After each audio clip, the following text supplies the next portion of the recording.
Good morning, नमस्कार। कैसे हैं आप सब? आप सभी का आस्क चित्रा में स्वागत है। तो चलिए शुरुआत करती हूँ पहले क्वेश्चन से। जिन्होंने पहला क्वेश्चन किया है उन्होंने मेरी दहेज प्रथा वाली वीडियो पर उन्होंने ये शायद क्वेश्चन किया है, if someone from poor background work hard and marriage a rich girl and that rich girl can afford it, why not go for it. ये कह रहे हैं कि अगर रिच गर्ल है वो अफोर्ड कर सकती है दहेज देना, तो फिर इसमें बुराई क्या है, क्यों नहीं ले सकते।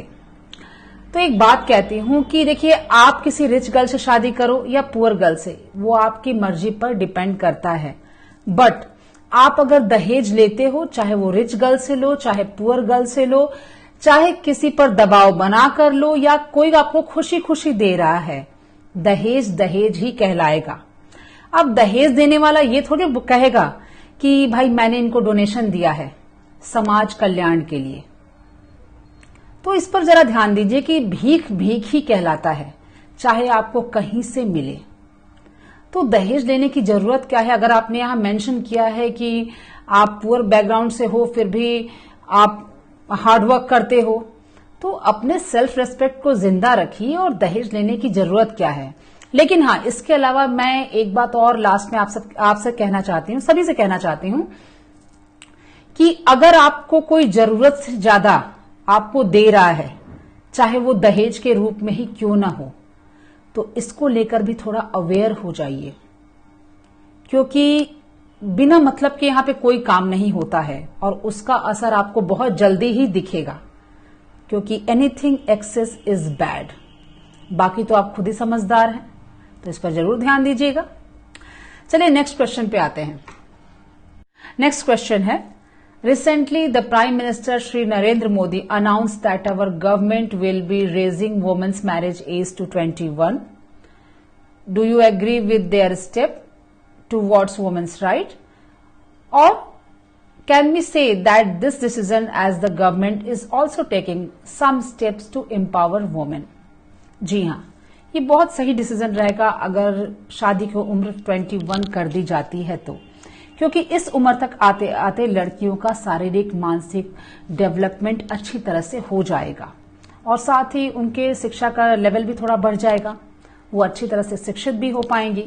उसके बाद शादी का प्रस्ताव होगा, तब तो ये बहुत अच्छी बात है, क्योंकि जब शिक्षा आएगा तो समझदारी अपने आप बढ़ जाएगी और समझदारी का होना बहुत जरूरी है। और वो अपने जीवन में, जिस जीवन में वो कदम रखेंगे, उस जीवन को भली भांति समझ पाएंगी, क्योंकि किसी रिश्ते से जुड़ना बड़ी बात नहीं है, उस रिश्ते को निभाने के लिए समझदारी का होना बहुत बड़ी बात है। तो ये काफी अच्छा फैसला होगा अगर गवर्नमेंट से डिसाइड करती है तो। नेक्स्ट क्वेश्चन है, वो किसी ने मुझसे पूछा है कि आप इतनी लव पोएट्रीज लिखती हैं तो प्यार का सही डेफिनेशन बताइए। जी हाँ, ये वाकई इंटरेस्टिंग क्वेश्चन है, इसलिए कि मैक्सिमम लोग प्यार के गलत डेफिनेशन को समझकर उसमें डूब जाते हैं। प्यार ये है वो है, देखो पढ़ो सब कुछ, लेकिन उसमें डूबने की जरूरत नहीं है। प्यार आपकी सही सोच का परिणाम है, आपकी समझ का परिणाम है। प्यार पागलपन का नाम नहीं होता है, प्यार जुनून का नाम नहीं होता है। कुछ बातें, लिखी हुई बातें आप खुद पे अप्लाई करने लगते हो, और मैक्सिमम जो प्यार का डेफिनेशन है आप फिल्मों को देखकर मत करो। ये अपने लाइफ में प्यार को फिल्मों के सीन्स को देखकर मत क्रिएट करो, बिकॉज फिल्मों के सीन में आप जो देखते हो वो आप रियल लाइफ में एक्सपेक्ट करते हो, और वहीं से आप ये भी सीख लेते हो कि अगर हमारा सच्चा प्यार नहीं मिला तो हम जान दे देंगे। तो ये जान देने लेने का कंडीशन प्यार में नहीं होता है। जहां आपकी समझ जिंदा है, जहां आपका अस्तित्व जिंदा है, वहीं वाकई सच में प्यार होता है। जहां आप खुद से प्यार करते हो, जहां आप सामने वाले से वाकई सच में प्यार करते हो, तो उसके भी इमोशन की आप कदर करोगे, कभी आप उसे गलत रास्ते पर नहीं ले जाओगे। प्यार का सही डेफिनेशन यही है। प्यार मतलब पागलपन बिल्कुल नहीं होता। मैं फिर से कहती हूं, जान देने लेने रोने धोने का नाम प्यार नहीं है। प्यार एक सुखद अनुभव है, जहां आप खुद भी वो सुखद अनुभव करो और सामने वाले को भी करो, और इसका असर आप सबके चेहरे पे दिखेगा अगर आप सही में किसी से प्यार करते हो तो। लेकिन पागलपन का असर केवल पागलपन के रूप में ही दिखेगा।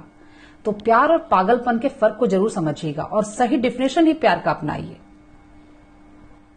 आज का लास्ट क्वेश्चन है वो है कि क्या हमें दहेज देना चाहिए?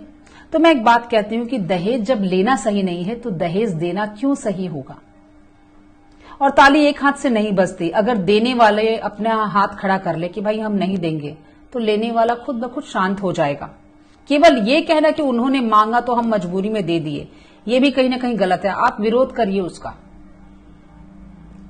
क्योंकि आप जब बेटी की शादी करने जाते हो और उस वक्त अगर प्रस्ताव रखते हो कि इतने दहेज की रकम ले लो तब मेरी बेटी की शादी करो, तो कहीं ना कहीं आप अपनी बेटी का सौदा कर रहे होते हैं। तो इस बिसात पर आप कौन सा रिश्ता बनाओगे? कैसा रिश्ता बनेगा? बनेगा ही नहीं। और मैं फिर से एक बार कहती हूं, भीख देना और लेना दोनों ही गलत है। अपना आत्मसम्मान बचाइए और भीख की जिंदगी से हटिए। बार बार कहती हूं, लेकिन ये रोकना आप सबके हाथ में ही है, इस दहेज प्रथा को। मेरा काम केवल ये वीडियो बनाकर समझाना है। तो आई होप आप सबको आज के मेरे आंसर अच्छे लगे होंगे और यूं ही आप मुझसे क्वेश्चन करते रहिए, मैं उसके आंसर देती रहूंगी। Thank you.